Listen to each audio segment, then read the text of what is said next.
الحمد لله رب العالمين والعاقبة للمتقين والصلاة والسلام على سيد الأنبياء والمرسلين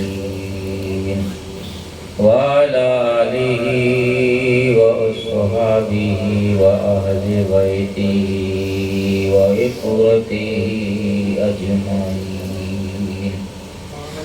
أما بعد فقد قال الله تبارك وتعالى في كلامه القديم وخطابه العظيم.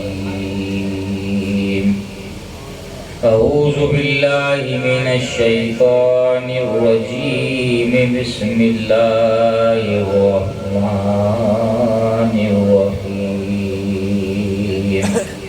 ولسوف يعطيك ربك فترضى. صدق الله خالقنا العظيم وبلغنا رسوله النبي الكريم الأمين ونحن على ذلك لمن الشاهدين والشاكرين والحمد لله رب العالمين. إن الله وملائكته يصلون على النبي يا أيها الذين آمنوا صلوا عليه وسلموا تسليما. اللهم صل على سيدنا شفيعنا مولانا محمد وعليه وصحبه وبارك وسلم. میرے ساتھ مل کے بآواز بلند پڑھیے الصلاۃ والسلام علیک یا رسول اللہ. الصلاۃ والسلام علیک یا حبیب اللہ. الصلاۃ والسلام علیک یا رحمۃ للعالمین. الصلاۃ والسلام علیک یا شفیع المذنبین. حمد و صلاۃ کے بعد نہایتی واجب الاحترام خلفائے اعظام علماء کرام و دیگر میرے دوستوں بھائیوں بزرگوں، آج کی اس ماہوار نشست میں جس اہم اور بنیادی عقیدے پر مبنی موضوع پر چند معروضات عرض کرنے کو دل چاہتا ہے، وہ موضوع ہے نبی کریم رؤوف الرحیم صلی اللہ علیہ وسلم کے والدین کریمین کا ایمان. دور جدید میں بہت سارے ایسے لوگ پیدا ہو چکے ہیں جن کا نظریہ عقیدہ یہ ہے کہ معاذ اللہ ثم معاذ اللہ نبی کریم علیہ السلام کے والدین مومن نہیں تھے. توجہ سے انہماک سے سماعت فرمائیے گا. مختصر چند باتیں میں عرض کر کے اپنی جگہ لوں گا. انشاءاللہ ٹائم پر ہی نماز عشاء ہوگی، اور میں یہ آپ دوستوں سے گزارش کرتا ہوں کہ جلدی سے یہاں ماہوار پروگرام میں تشریف لایا کریں. انشاءاللہ ٹائم پر ہی پروگرام شروع ہوگا، ٹائم پر ہی اختتام پذیر ہوگا. اہل سنت والجماعت کا یہ عقیدہ ہے کہ نبی کریم علیہ السلام کے والدین مومن ہیں، صحابی ہیں اور یقیناً جنتی ہیں، کیونکہ آپ کے والدین کے اسماء گرامی ان کے نام ہی اس بات پر دلالت کرتے ہیں کہ حضور کے والدین کریمین جنتی ہیں. کسی کافر مشرک کا نام عبداللہ نہیں تھا۔ عبداللہ کے معنی ہیں اللہ کا بندہ، اور آپ کی والدہ ماجدہ کا نام ہے حضرت آمنہ، جس کے معنی ہیں ایمان والی یا امن والی۔ کسی کافرہ مشرکہ کا نام آمنہ کبھی نہیں تھا۔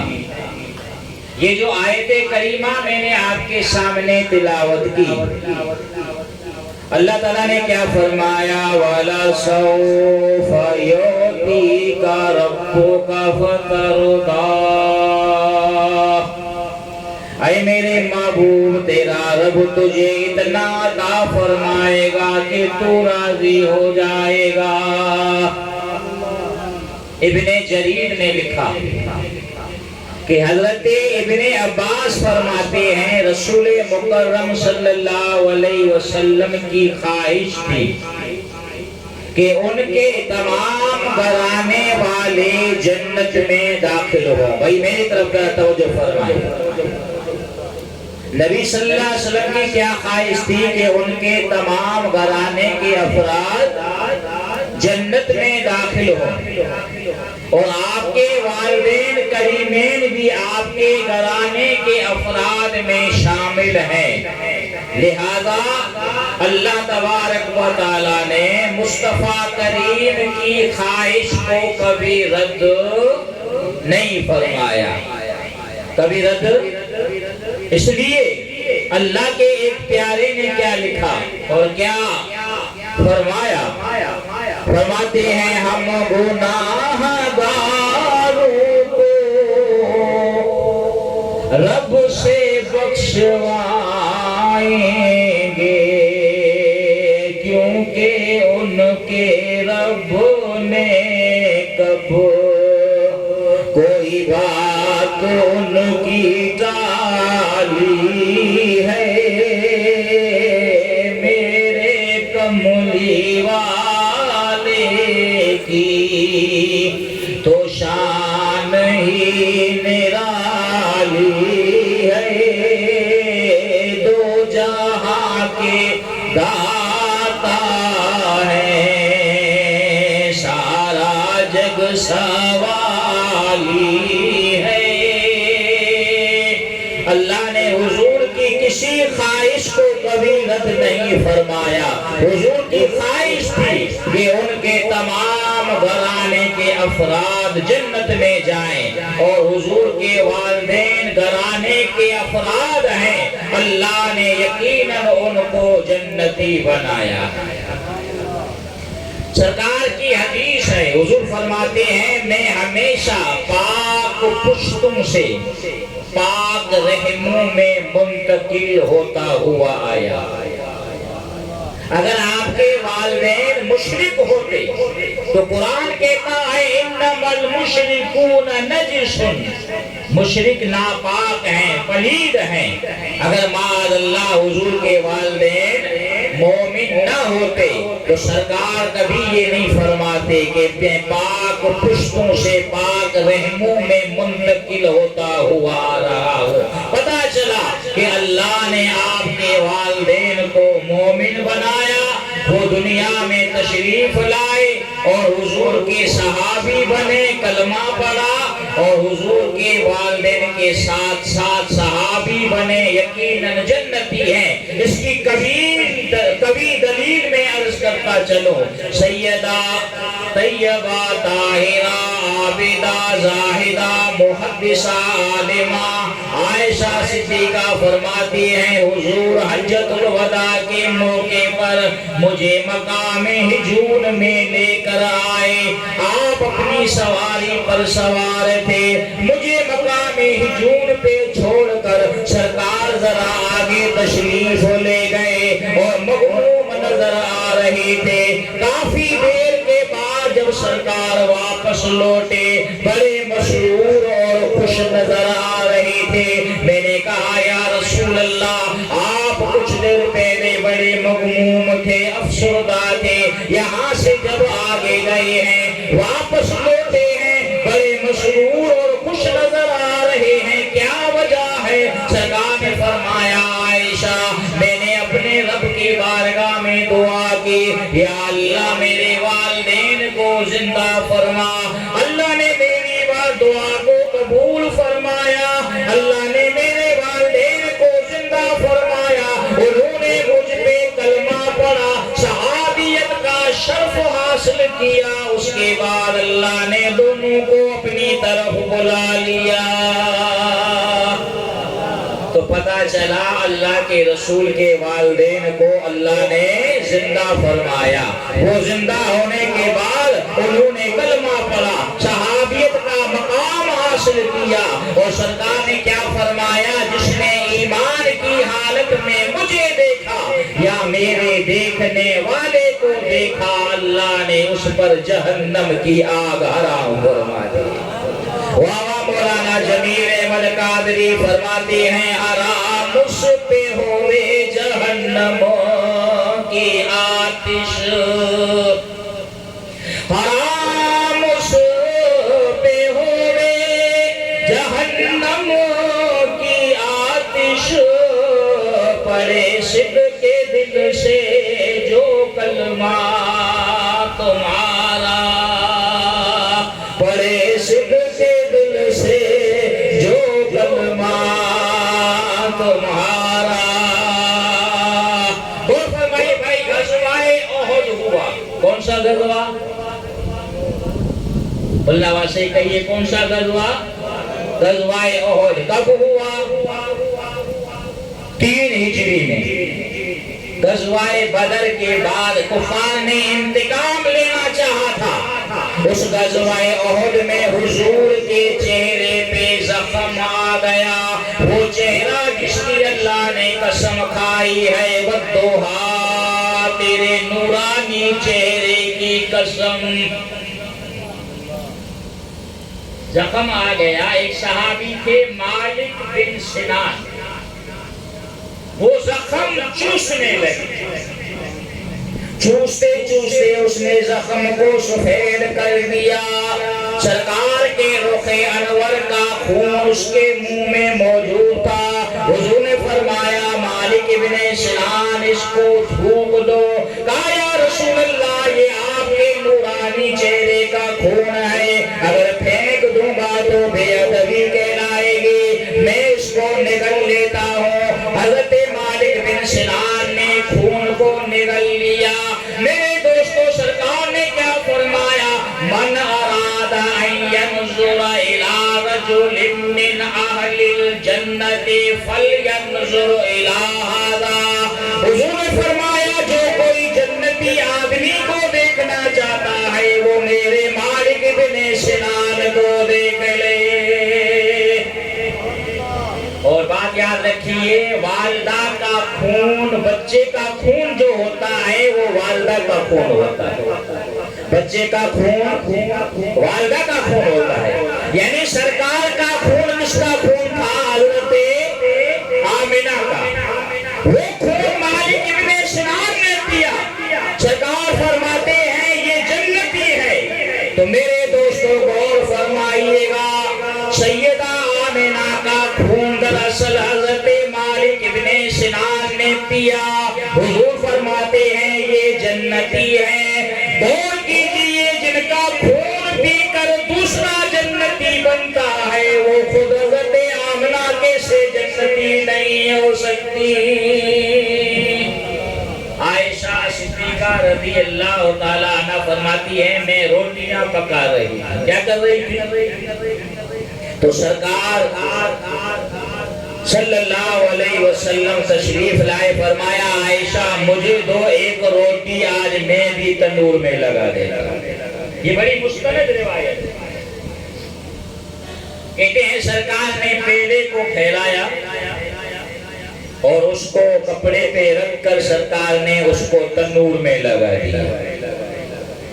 سیدہ فرماتی ہیں باقی تمام روٹیاں جل گئیں، پک گئیں، کھانے کے قابل ہو گئیں، مگر وہ روٹی جس کے اوپر میرے آقا کا دست اقدس لگا تھا وہ پکی نہیں، آگ نے اس پہ اثر بھی نہیں کیا۔ غور کیجئے، تھوڑی دیر کے لیے جس آٹے پر حضور کا دست اقدس لگا اس کو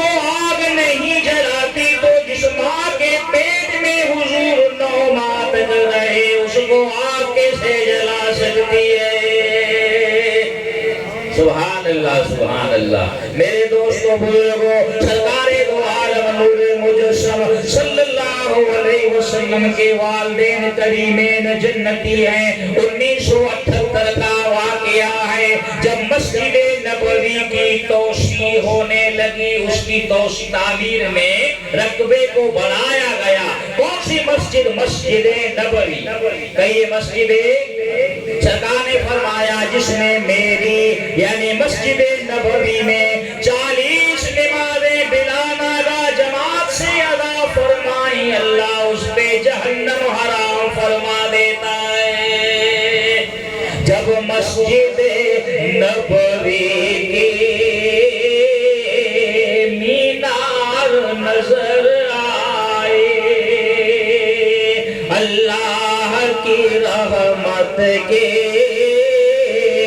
آثار نظر آئے، منظر ہو بیان کیسے الفاظ نہیں ملتے، جب سامنے آقا کا دربار نظر آئے۔ مسجد نبوی کی توسیع ہو رہی تھی، حضور کے والد ماجد حضرت عبداللہ کی لاش کو جنت البقیع میں دفن کرنے کے لیے اٹھایا گیا۔ پوری دنیا نے، سعودی کنٹریز کے لوگوں نے دیکھا کہ قربان جائیں حضور کے والد حضرت عبداللہ کا جسم تو پھٹنا درکنار، آپ کا کفن تک میلا نہیں ہوا تھا۔ بتاؤ بھائی، کسی کافر مشرک کا جسم اتنی دیر کے بعد بھی صحیح سلامت رہتا ہے؟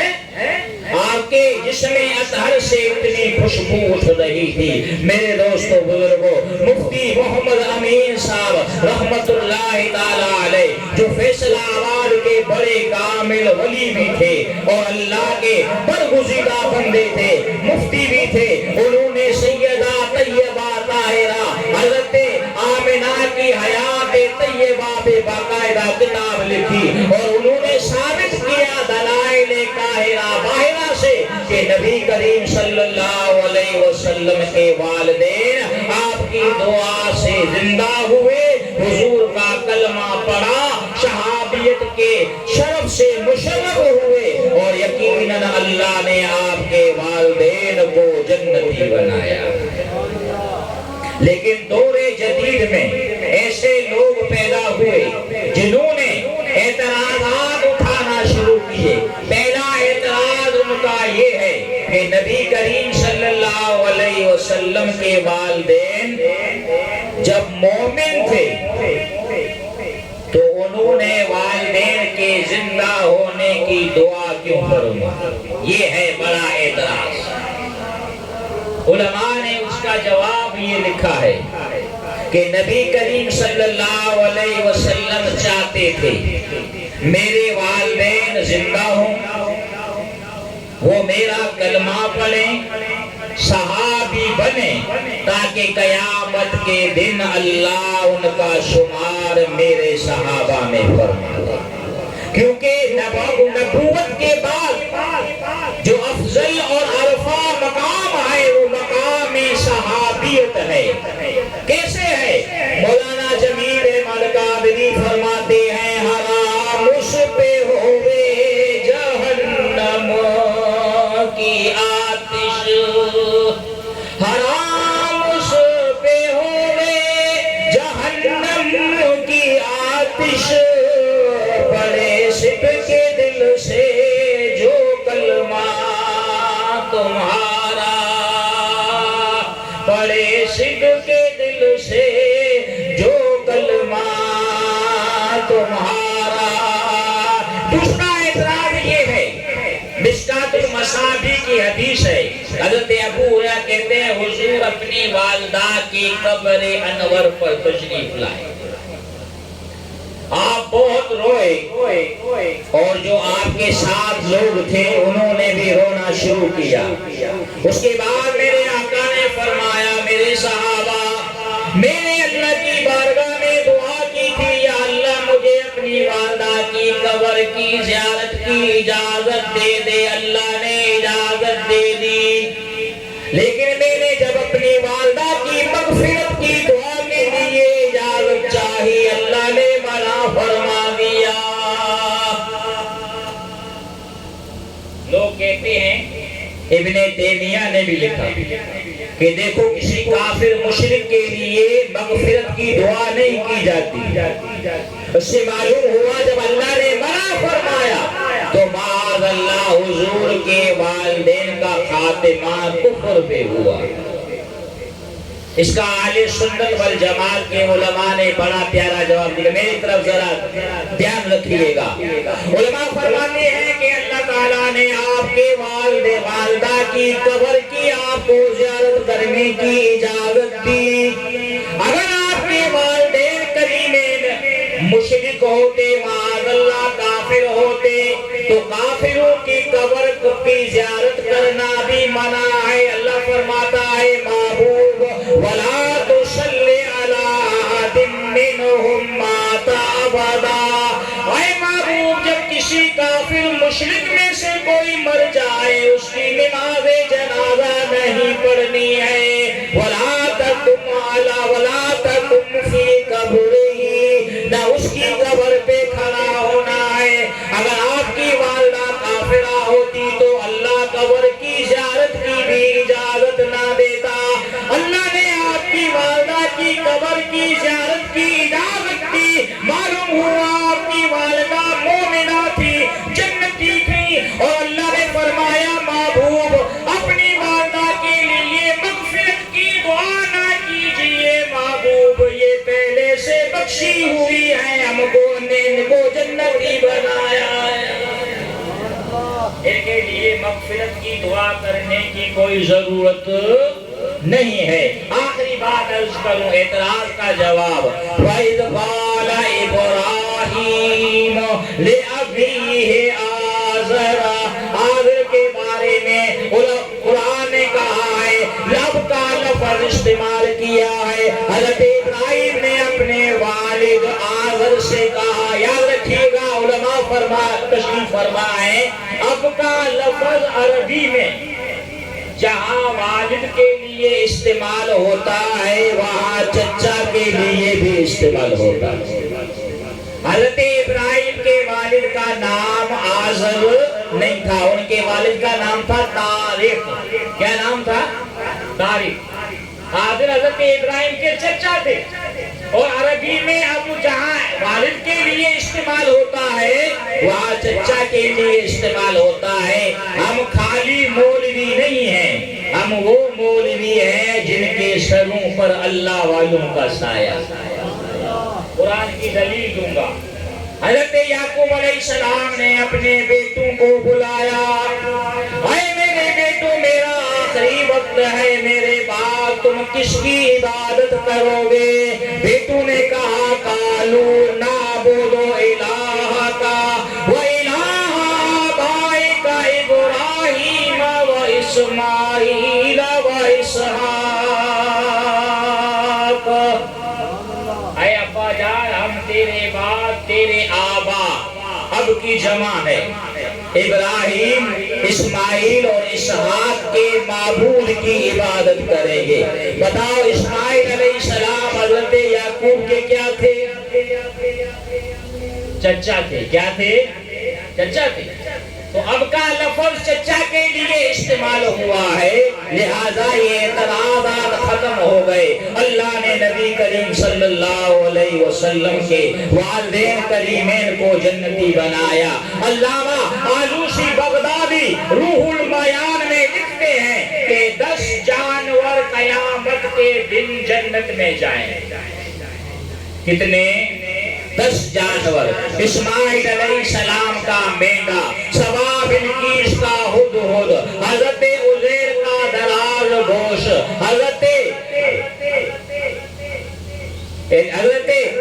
یونس علیہ السلام جس مچھلی کے پیٹ میں رہے، حضرت علامہ آلوسی بغدادی فرماتے ہیں اللہ ان تمام جانوروں کو جنت میں جگہ عطا فرمائے گا۔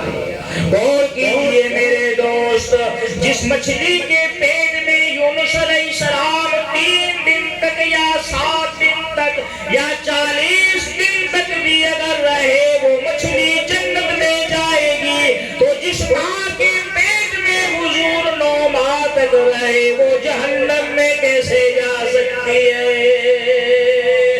سبحان اللہ، سبحان اللہ۔ اسی لیے میرے دوست، ہم اہل سنت والجماعت کا عقیدہ ہے کہ میرے آقا صلی اللہ علیہ وسلم کے والدین تو کیا، جس شخص کی بھی مومن کی حضور کے ساتھ والہانہ نسبت ہو گئی، سرکار کے دو عالم کے رب فرماتے ہیں حبیب تیرا رب تجھے اتنا عطا فرمائے گا کہ تو راضی ہو جائے گا، اور کیا عطا فرمائے گا؟ عَسَىٰ أَن يَبْعَثَكَ رَبُّكَ مَقَامًا مَحْمُودًا۔ میرے حبیب تیرا رب قیامت کے دن تجھے مقام محمودہ عطا فرمائے گا۔ مقام محمودہ کیا ہے؟ علماء فرماتے ہیں متفقہ طور پر علامہ آلوسی بغدادی، علامہ اسماعیل حقی، قاضی ثناء اللہ پانی پتی، ابن کثیر رحمت اللہ تعالیٰ علیہ، یہ بڑے بڑے مفسرین لکھتے ہیں یجلسہ علی کرسیہ ولیس ھذا ببعید، فرماتے ہیں قیامت کے دن اللہ اپنے حبیب کو اپنی کرسی پہ بٹھائے گا۔ مصطفیٰ کریم جس کا نام تو لیتا جائے گا، آج میں رب اس کو جنت کا حقدار بناتا جاؤں۔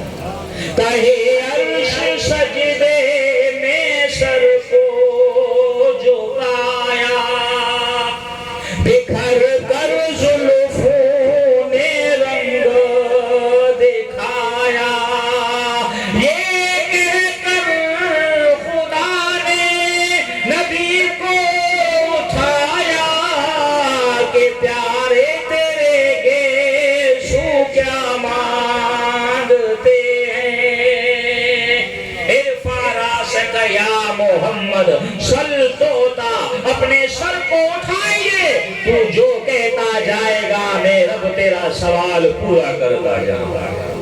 یوں اٹھ کر کہا مصطفیٰ نے الہی، یوں کہتی ہے زلفوں کی میرے سیاہی، گناہگار امت کی کر دے رہائی، یہ گیسو میرے یہ دعا مانگتے ہیں۔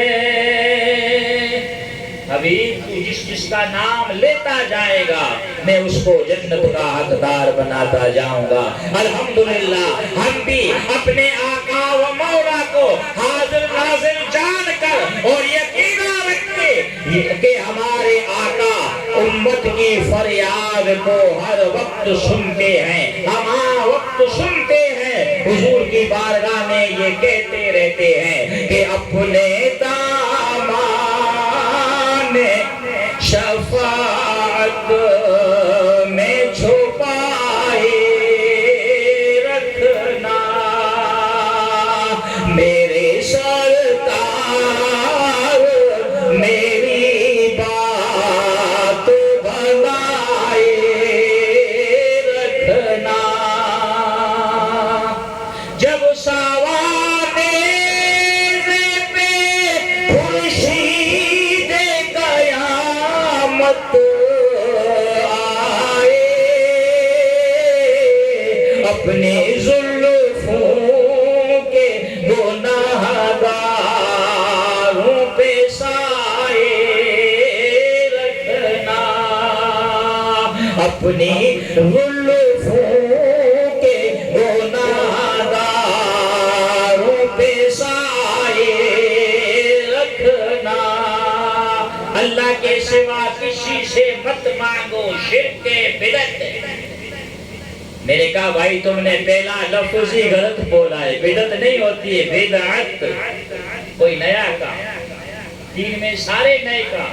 لیکن دیکھیے یہ اللہ کے پیارے کیا کہتے ہیں، عقیدہ کیا ہے ان کا، ان کے ہو جاؤ ہر چیز انہی سے مانگو، اپنے دامن پہ نہ احسان برائے رکھنا۔ واہ خالد محمود صاحب، اور شاید اس راہ سے خالد میرے آقا گزرے، اپنی پلکوں کو سرے راہ بچھائے رکھنا، میری سرکار میری بات بنائے رکھنا۔ بات کو سمیٹ رہا ہوں، مسلم شریف کی حدیث ہے، باب فضائل السجود، سائیں استاد العلماء ہے سائیں فیض محمد صاحب۔ حضور کے ایک صحابی تھے، وہ رات کو حضور کے لیے پانی کا لوٹا بھر کے رکھتے تھے، مصلی بچھاتے تھے۔ ان کا نام تھا حضرت ربیعہ۔ ایک رات حضور خوش ہو گئے، کہا ربیعہ سل، مانگ جو مانگنا۔ ایسے نہیں فرمایا کہ وہ چیز مانگنا جو میں دے سکوں اور وہ چیز نہ مانگنا جو میں نہ دے سکوں، نہیں، فرمایا سل، جو مانگنا ہے ربیعہ مانگ، رحمت کا ہے دروازہ کھلا، مانگ ارے مانگ۔ صحابی نے کیا کہا، اسألوک، کیا فرمایا، جواب دو نا یا جواب دو، اسألوک۔ مسجد سے آپ باہر نکلتے ہیں کیا کہتے ہیں، اللہم انی، یا اللہ میں تجھ سے سوال کرتا ہوں۔ صحابی کہہ رہے ہیں حضور میں آپ سے سوال کرتا ہوں۔ حضور نے یہ نہیں فرمایا کہ شرک ہو گیا، جس طرح یہ 14ویں صدی کا مولوی صاحب کہہ رہا ہے شرک ہے۔ اگر شرک ہوتا تو حضور فرماتے کہ یہ شرک ہے، دوبارہ کلمہ پڑھ پھر سے مسلمان ہو، نہیں، حضور نے فرمایا میرے صحابی مان کیا مانگتا ہے، اسألوک مرافقتک فی الجنہ، یا رسول اللہ میں دنیا میں آپ کے ساتھ رہا ہوں، جنت میں بھی آپ کے ساتھ رہنا چاہتا ہوں۔ حضور نے فرمایا او غیر ذالک، اور کچھ مانگ، جنت مل گئی اور کچھ مانگ، تو صحابی کیا کہتے ہیں، منزل ملی مراد ملی مدعا ملا، منزل ملی مراد ملی مدعا ملا، مل جائے گھر حضور تو سمجھو خدا ملا۔ حضور نے فرمایا او غیر ذالک، اور کچھ مانگ، کا سب کچھ خدا سے مانگ لیا، تجھ کو مانگ کر اٹھتے نہیں یہ ہاتھ میرے اس دعا کے بعد۔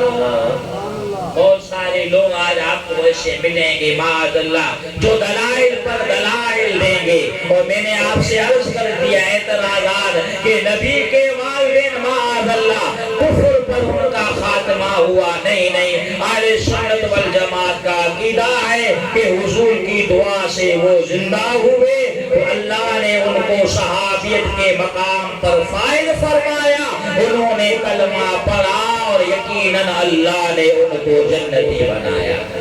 دوستو قیامت کے دن چھٹکارا ہوگا عقیدے پر، کس پر ہوگا، عقیدے پر۔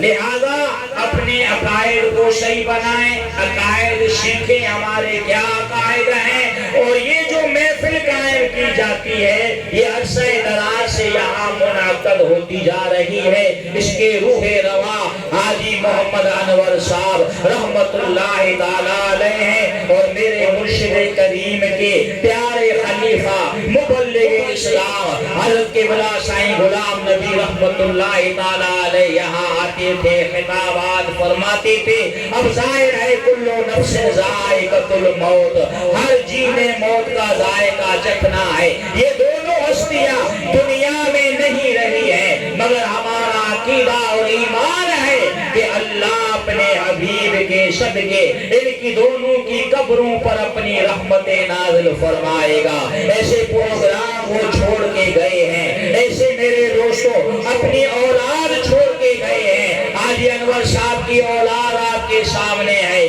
بے لوث خرچ کرتے ہیں، ذکر کی محفلیں منعقد کرتے ہیں، اور سائیں غلام نبی صاحب کے صاحبزادے مسجد میں امامت کراتے ہیں، حضور کے پیارے خلیفہ بھی ہیں، دن رات دین کی تبلیغ میں مصروف ہے۔ میرے دوستو اسی سائیں غلام نبی صاحب رحمت اللہ تعالیٰ علیہ کا سالانہ عرس 9 جولائی کو ہو رہا ہے۔ آپ کے مزار پر انوار پر آپ تمام دوستوں کو دعوت ہے، ابھی سے اس کی تیاری کرنا شروع کر دیں، اور اللہ کے اس کامل ولی کے عرس میں جو بھی دوست حصہ ملانا چاہے، جس طرح سے بھی وہ عدنان بھائی اور اشرف بھائی کے ساتھ تعاون کرے، جس طرح سے بھی تعاون ممکن ہو سکتا ہے۔ میرے دوست یہ آپ کا تعاون رائے گا نہیں جائے گا، وہاں کے دوست اہل ذکر کھائیں گے، اور اللہ کے کامل ولی کے عرس میں یہ آپ کا تعاون شریک ہوگا، شامل ہوگا، تو اللہ تعالیٰ آپ کو برکتیں عطا فرمائے گا۔ یہ وہ اہل ذکر ہیں جنہوں نے پوری زندگی اللہ اس کے رسول کی دین کی تبلیغ کرتے ہوئے گزاری۔ میں بیلا میں گیا، آخری بات عرض کرتا ہوں، بیلا ہمارے بلوچستان کا ہے، لش بیلا کی ایک تحصیل ہے، ضلع لش بیلا، اس کی تحصیل ہے بیلا۔ وہاں پہ پروگرام تھا، وہاں پہ میں جنگل میں ایک کچی مسجد میں تھوڑی دیر کے لیے لیٹا، دوست آ رہے تھے موٹر سائیکل لے کر، میں نے دیکھا تو وہاں پر ایک تختی لگی ہوئی تھی، بڑے باریک حروف لکھے ہوئے تھے۔ میں جب قریب گیا تو وہاں پر لکھا ہوا تھا، اس مسجد میں، اس علاقے میں حضرت محبوب سجن سائیں کے خلیفہ سائیں غلام نبی تبلیغ کے لیے آیا کرتے۔ بے لوث بے لالچ۔ مولانا امیر محمد صاحب ہمیں بتاتے تھے کہ رات کو پروگرام کر کے سائیں مسجد میں سوتے تھے، ایک اینٹ سر کے نیچے رکھتے تھے۔ ہم کہتے تھے حضرت ہمارے گھر چلیے، کہا نہیں سستی ہو جائے گی، میں مسجد میں ہی سوتا ہوں تاکہ فجر کی نماز کے لیے اٹھو۔ نماز پڑھ کے چلے جاتے تھے، کسی سے ناشتے کا لالچ اور تمنا بھی نہیں رکھتے تھے۔ تو دوستو یہ اخلاص تھا، یہ للہیت تھی کہ آج میرے دوست آپ کی مسجد آباد ہے، آپ کے علاقے کے لوگ ماشاءاللہ جوک در جوک دین کی تبلیغ میں مصروف ہیں، آپ کے صحابزادے میرے دوست دین کی تبلیغ میں مصروف ہیں۔ یہ فیضان نظر تھا یا مکتب کی کرامت تھی، سکھائے کس نے اسماعیل کو آداب فرزندی۔ تو سائیں غلام نبی کا فیض ختم نہیں ہوا ہے، جاری و ساری ہے۔ آپ ان کے صاحبزادے سے ذکر قلبی لیں، ذکر قلبی کو کمائیں، اللہ والوں سے نسبت رکھیں، اپنے عقائد کو صحیح رکھیں، انشاءاللہ قیامت کے دن یوم ندعو کل اناس بامامہم، اللہ فرماتا ہے قیامت کے دن ہم تمام لوگوں کو ان کے اماموں کے ساتھ اٹھائیں۔ مفتی احمد یار خان نہیں میں نے لکھا، اللہ آواز دے گا اور تقسیمیوں کھڑے ہو جاؤ، کس کے پیچھے کھڑے ہو جاؤ؟ صدیق اکبر کے پیچھے کھڑے ہو جاؤ، قادریوں کھڑے ہو جاؤ، کس کے پیچھے کھڑے ہو جاؤ؟ غوث اعظم کے پیچھے کھڑے ہو جاؤ، سہروردیوں کھڑے ہو جاؤ، کس کے پیچھے کھڑے ہو جاؤ؟ خواجہ شہاب الدین سہروردی کے پیچھے کھڑے ہو جاؤ، چشتیوں کھڑے ہو جاؤ، کس کے پیچھے کھڑے ہو جاؤ؟ اپنے امام کے پیچھے کھڑے ہو جاؤ۔ یہ سارے کے سارے اپنے اماموں کے پیچھے کھڑے ہوں گے۔ میرے دوست اللہ تعالیٰ گناہگاروں کو نہیں دیکھے گا، اپنے پیاروں کو دیکھ کر ان تمام پیچھے لگنے والوں کو جنت میں داخل فرمائے گا۔ تو سائیں سے ضرور آپ آج ذکر قلبی لیں، شاہیں بتائیں گے کس طرح ذکر کیا جاتا ہے۔ انشاءاللہ اس ذکر کو کرنے سے آپ کا دل روشن ہوگا، دل ذکر کرے گا، آپ محسوس کریں گے دنیا و آخرت کی اللہ آپ کو بھلائیاں نصیب فرمائے گا۔ دعا فرمائے اللہ میرا کہنا آپ کا سننا قبول فرمائے۔ وآخر دعوانا ان الحمدللہ رب العالمین۔